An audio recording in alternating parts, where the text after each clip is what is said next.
Bonjour à tous. C'est un immense plaisir d'être ici avec vous aujourd'hui. Beaucoup d'émotions aussi. Et pour terminer cette belle journée toute particulière.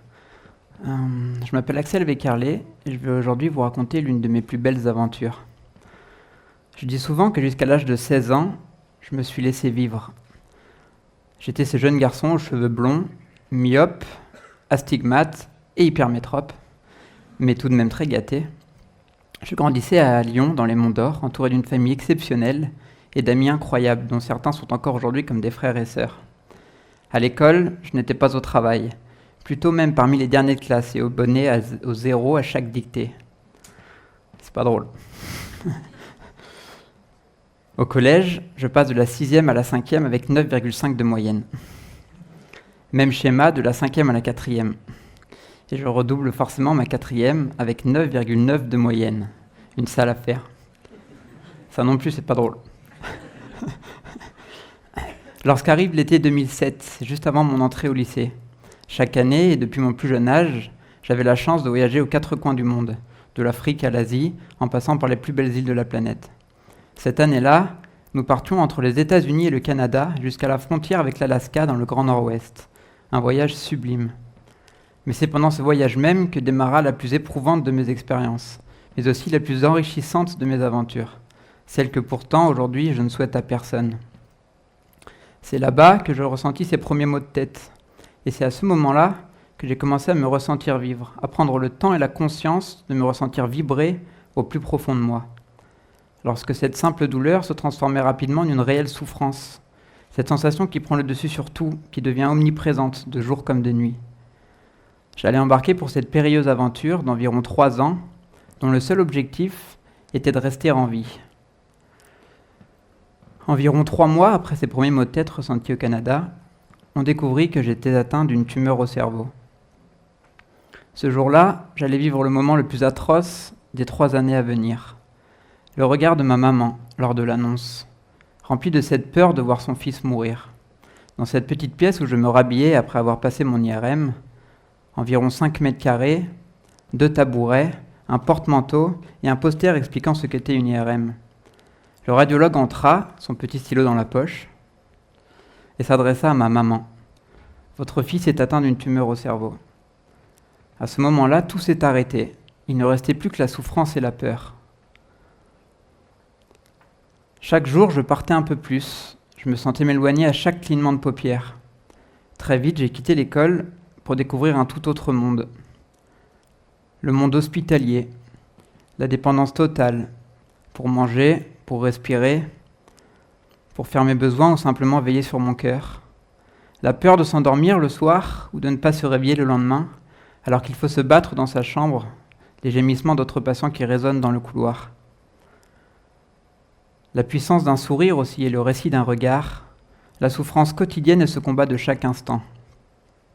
Je grandissais d'épreuve en épreuve, opéré d'un poumon, du cœur et 2 fois du cerveau, ou encore l'atmosphère épouvantable des soins intensifs. Un jour, il fallut aller chercher cette tumeur au beau milieu de mon cerveau, chose que l'on essayait d'éviter depuis plus d'1 an, car cette opération était une folie. Mais je mourais et c'était la dernière chance de m'en sortir. C'est ainsi que le 13 octobre 2009, je partis à l'aube, il était à peine 5 heures du matin, en direction du bloc opératoire. L'avant-veille, mon chirurgien était passé dans ma chambre, tard le soir.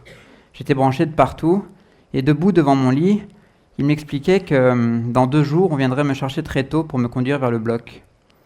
Et surtout que je devais savoir que je reviendrais sûrement différent de cette opération. Et à ce moment-là, à tout juste 17 ans, je lui ai simplement demandé s'il avait le temps de faire de la moto, sa passion, alors qu'il était là jour et nuit.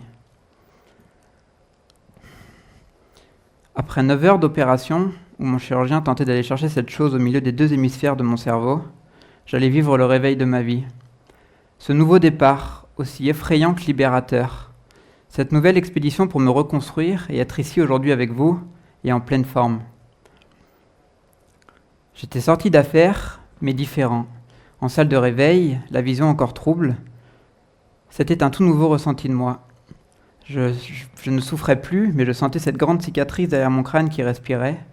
Je découvrais le monde en voyant double, le menton collé à la poitrine, Je ne savais plus tenir debout et j'avais perdu la mémoire à court terme. J'étais de retour à la vie, mais devant une nouvelle immense montagne. Je démarrais ainsi dans ma chambre d'hôpital ce nouveau périple, celui de la reconstruction, partagé entre le plaisir de contempler chaque matin la lumière du soleil levant et de me dire que j'aurais peut-être mieux fait d'y rester, que c'était de la folie. Car je ne savais pas où j'allais, si j'allais retrouver cette mémoire, si j'allais pouvoir remarcher, continuer à jouer au tennis, un jour conduire ou simplement me servir un verre d'eau. Je repris ainsi progressivement du plaisir dans ma chambre à recevoir de la visite d'amis et de ma famille. Chaque jour, un médecin me levait pour me faire un aller-retour du grand couloir en marchant, pour retrouver l'équilibre et mettre mes pieds l'un devant l'autre. Ce même médecin me disait aussi la petite infirmière asiatique là, super mignonne, non ? Mais chaque chose en son temps. Chaque soir, une infirmière de peau noire et plutôt ronde venait dans ma chambre pour me masser. Nous l'entendions arriver avant même de la voir grâce au de la crème qu'elle mettait dans sa main en arrivant.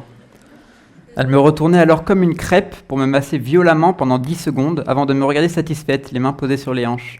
Ça partait d'une tellement bonne intention. Mais j'appréhendais chacune de ces visites, pour le plus grand rire de ma famille et de mes amis.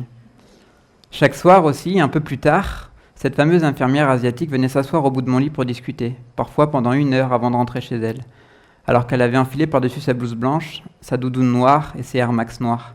Des moments pleins de vie. Mais un jour précis a tout changé, ma vie tout entière. Lorsque quelques semaines plus tard, je suis sorti de l'hôpital du Tonkin.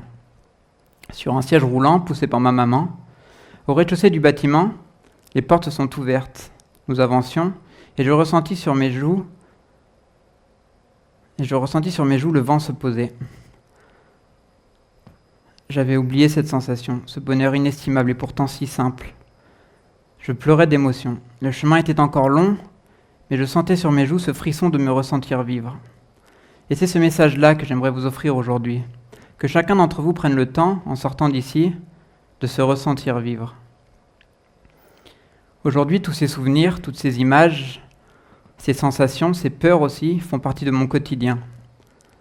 C'est pourquoi j'ai dû transformer toutes ces choses noires pour en faire une vraie force pour moi, comme pour le monde qui m'entoure. Je suis notamment passé par l'écriture. Le fait de tout poser noir sur blanc fut une réelle thérapie. J'ai aussi fait la rencontre d'un spécialiste de l'hypnose, qui me fit non seulement miraculeusement retrouver la mémoire, mais qui m'aida à prendre du recul avec tout ce vécu. Il appelait ça le lâcher-prise, en travaillant sur mon inconscient. Et cet inconscient-là représente quelque chose d'incroyable. Je sais encore que pendant quelques années, je devrais faire face à un risque élevé de rechute. Mais je suis persuadé, et me le répète chaque jour, que je n'y retournerai pas. C'est grâce à ce travail quotidien, à cette écoute et ce ressenti de moi, que j'ai réussi aujourd'hui à être aligné. Je sais ce dont j'ai besoin pour être heureux, ce que j'ai à offrir au monde, et ce que je veux faire de ma vie. J'ai d'ailleurs travaillé cette année pour l'entreprise Ticket for Change, dont la mission est de lutter contre le gâchis de talent, en permettant à chacun de s'impliquer pour construire un monde meilleur. Ceci notamment grâce à son processus pédagogique en 3 étapes, inspiration, introspection et passage à l'action. Cette seconde étape, dite d'introspection, permet à chacun de travailler sur soi, de s'écouter et de se comprendre. Car il n'y a pas besoin de passer par la maladie ou toute autre épreuve pour prendre ce nouveau départ. Nous sommes tous riches d'un parcours, d'une sensibilité, de talents et de rêves, toutes ces choses nous permettant à chacun d'entre nous d'écrire la plus belle de nos histoires. Alors pour répondre à cette belle question qui nous aura accompagnés cet après-midi, Are we there yet ? Est-ce que nous sommes arrivés ? J'ose espérer que non, car la vie est à la fois tellement belle et terriblement fragile.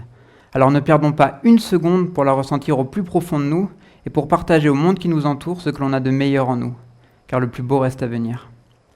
Merci à tous.